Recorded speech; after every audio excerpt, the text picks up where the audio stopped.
ang daming kwentong kotsero na ngayon, Patricia. At sayang, ito'y makakalason sa isipan ng mga kabataan. Okay? Na ito nangyari. Tanungin niyo yung inyong mga magulang kung ano talaga nangyari sa martial law. Okay? Yung totoong nangyari. Dahil nung sinabi ni Marcos, sa ikaulad ng bayan, disiplina ang kailangan. Pinagtatawanan ko yan ng martial law. Pero ngayon sinasabi ko, tama nga. Dapat disiplina ang kailangan. As millennial, gusto ko rin sir malaman during the history po ng Marcos and Marcos. I was involved in many anti-Marcos groups, but then I was also appointed to government by Corazon C. Aquino.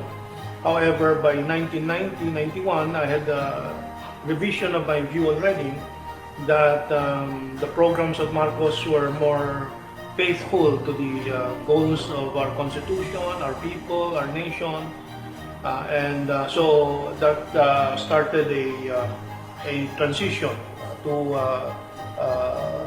speak more of the truths about the Marcos period. Plaza Miranda nabanggit. Let us be zero in on that.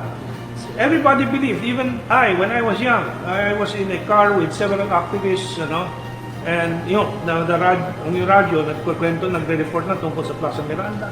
Ang sama naman ni Marcos. Ganyan, may batang namatay, yung Senator Ilarde and so on, halos naputo ng paa. But years later, kasi naging sekretaryo ko ni late Senator Rojas, tatay ni Mar Rojas. So nasa inner circle meetings ako, biglang narinig ko, Brad, sabi ni Salongo kay Jerry Rojas, mukhang si Ninoy kasama doon sa Plaza Miranda. So this is a personal inside story ko, na nag-uusap yung mga biktima ng Plaza Miranda. Hindi pa nila kinikwento sa publiko, pero sila mismo nagdududa, bakit wala si Ninoy doon? Bakit naka-flak jacket siya when he arrived? Nung nakatihaya na ang mga tao, nagdadrama na siya sa media. Paradigm shift sa akin yun. Ganito pala sa loob ng usapan nitong mga oposisyon kay Marcos. Lumalabas, nakikita ko ang totoo. And so, but eventually, Salonga in his book in the 1990s na, mid-1990s, sinabi niya sa libro, sila Joma season na may gawa nito. And it was a very brilliant move. Ang galing talaga. Nangyari yung Plaza Miranda bombing. Nangyari yung teorya ni Joma. That is the brilliance of Joma. Yung revolutionary leap na sinasabi. Na-predict niya yung mga mangyayari. Kaya lang, it's a different kind of brilliance. May pagkakuan dahil ginamitan ng act of terror. Like the bombing of the Liberal Party meeting de Avance in August 21, 1971. So tama si Marcos, kayo nga. Yeah. Mali yung Liberal Party Yes. na si Marcos. Yes. I was then newly elected or appointed as a member of the Central Committee ng Communist Party of the Philippines. Ni Danny Cordero. Mga kasama, wala talaga akong kasalanan dyan. Sa katunayan, I'm very loyal to the party. And the party entrusted me with a very delicate mission. And what is that? Sabi, tinanong siya nila Ruben. Sabi na, ako ang naatasan na magbomba sa Plaza Miranda. Pero suportado ng mainstream media. Si Marcos yan. But Plaza Miranda is a very important case. Jabita Massacre is a very important case where a whole nation and a whole world can be fooled by media, by so-called historians ng Amerika, na suportado ng Amerika. Because the Chronicle then was owned by the Sorianos. The Herald, I think, was owned by the Lopezes. But anyway, the oligarchs owned the mainstream media. The Lopezes owned Meralco. So, ito naging isang problema ang mga Lopezes din dahil kalaban din ni Marcos sa politika. The lesson of EDSA Uno is that a nation can be manipulated by media, by disinformation, misinformation. The lesson is some institutions are really controlled by the Western powers. The Catholic Church cannot be denied. Throughout history, the Catholic Church is an instrument of the Western powers, because of the failure of all the promises, 30 years of the Yellows and the anti-Marcos forces. people are taking a second look at Marcos. I took that look much earlier, 1990-91. Despite being an official appointed by Cory, I had a more realistic understanding of politics and geopolitics. So, ang problema sa marami sa ating mga kabansa, at lalo na sa henerasyon namin, mahirap umamin ng mali. And hanggang ngayon, pinaninindigan. Lalo-lalo na yung mga may interest, talagang hindi bibigay yan. May mga local chapters ng iba't ibang grupo ng kabataan makabayan, because at the time I was with the youth sector, nagrarally yan sa Rizal. And we were invited. No? We didn't know that it was already the kind of immersion. Kasi pag tinuruan ka ng konting basic principles, yung pagkakaiba ng classes and classes struggle, kailangan may practice yan. And what is the practice? You have to join mass action.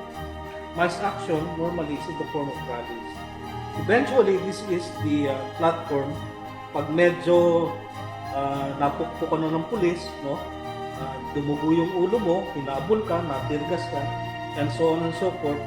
Ito ngayon yung magpapatapang sa'yo at Kaya nagdeklara ang martial law kasi merong rebellion.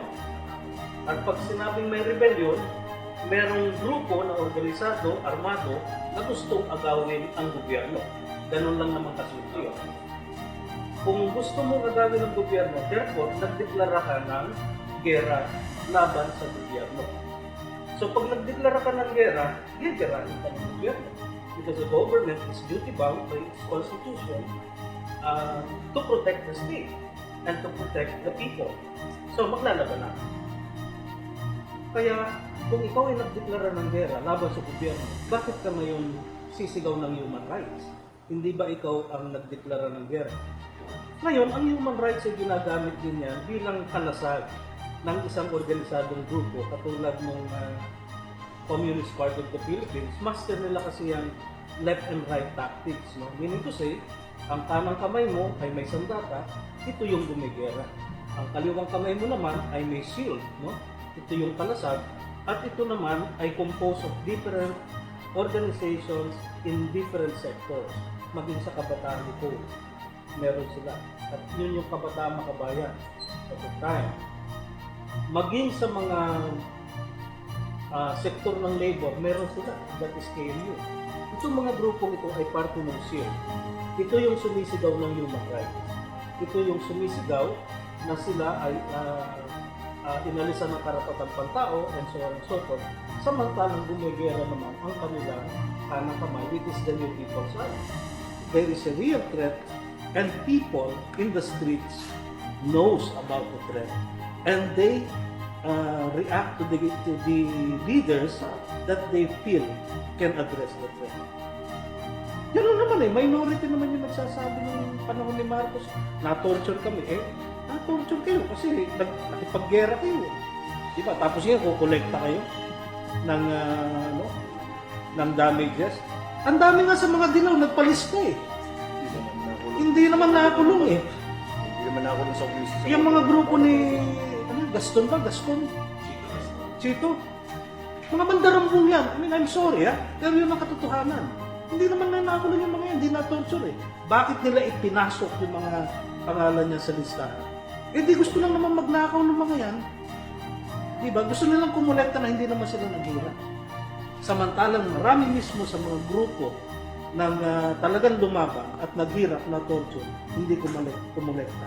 Hindi nagpalista. Why? Because of principles. I remember, especially when Ninoy was killed, a lot of Catholic schools would teach young kindergartens that Marcos is evil, Marcos is bad. Ganun ang mga training noon. But that is fast forward ngayon.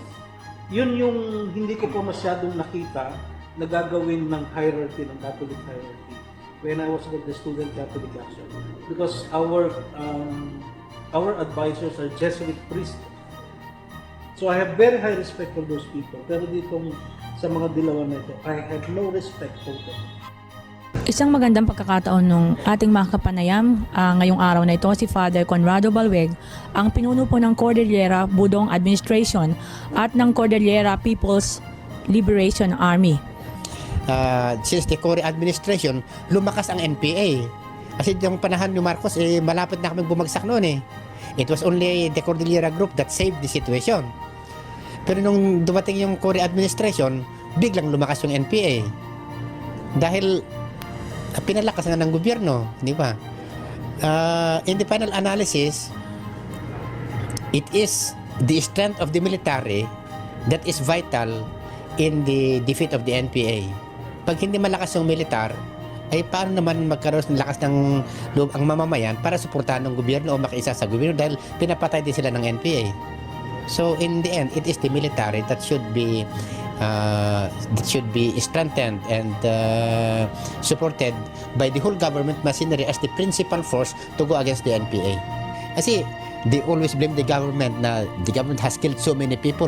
Mas marami ang pinatay ng NPA na mahirap na mamayan kaysa yung napatay ng mga AFP noon. Ang napapalabas parang ang AFP ang nagkakamali. Pero if you look at the data, mas maraming pinatay ng NPA. Even missionaries, priests, in the Cordilleras, si Father Leo, an old missionary, they just liquidated him and inilibing nila na hindi na namin alam kung nasaan si Father Leo.